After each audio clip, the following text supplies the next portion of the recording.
Nessou a 13 ans. Mon chat a failli à plusieurs reprises perdre la vie à cause d'une équipe médicale pas à l'écoute.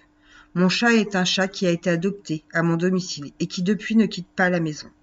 Un après-midi en 2015, après 1 an, mon frère m'appelle en me disant que Nessou s'est blessé. Il a une patte qui saigne. Comme tout propriétaire, j'appelle le cabinet vétérinaire de chez moi pour prendre rendez-vous. Le rendez-vous est pris, mon vétérinaire regarde, c'est juste une griffe qui saigne. Elle demande à l'auxiliaire de lui couper les griffes et que c'est rien de grave. On rentre à la maison, je prends mon chat dans mes bras. Il me grogne, me griffe, alors que c'est pas son habitude, c'est un véritable amour. On me conseille d'aller voir un vétérinaire ostéopathe. Je prends rendez-vous. Le rendez-vous est pris, j'en parle au vétérinaire. Il ausculte mon chat en le mettant juste par terre et le fait marcher. Le verdict tombe, mon Nessou s'est luxé le genou et était à 2 doigts d'en faire un ulcère, si je ne l'aurais pas emmené à temps.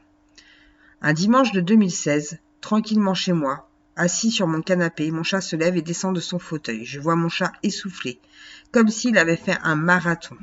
Inquiète, j'appelle le vétérinaire de garde en lui expliquant la situation. Pour elle, en tout cas, ce n'était pas une urgence. Et il faut que je rappelle dans 2 heures. Mon chat, entre-temps, sa respiration s'est calmée. Face à cette inquiétude, j'appelle mon vétérinaire habituel le lendemain. Rendez-vous pris le même jour. Je lui explique sans lui dire que c'est sûrement une cardiomyopathie hypertrophique. Il consulte, lui fait passer une radio, une écho, le verdict tombe. Cardiomyopathie hypertrophique. Décembre 2022, Nessou fait depuis cette année un coryza. J'appelle la clinique, mais son veto habituel n'est pas là. C'est un veto qu'il a déjà vu pour une otite. Je lui explique qu'en avril et en août, mon chat a fait un coryza et qu'il a une sorte de gingivite. J'ai besoin d'antibiotiques pour traiter. Je rappelle que mon chat a 13 ans.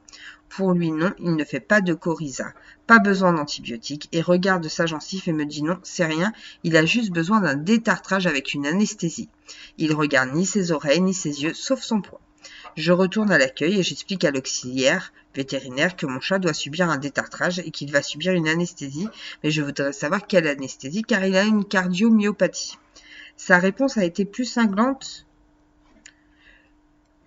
que je ne vous la transmets. Je ne sais pas, il faudra nous rappeler le matin où vous l'emmenez de nous dire qu'il a une cardiomyopathie. J'étais accompagnée, cette personne qui m'accompagne, mon chat me dit clairement, demande un autre avis.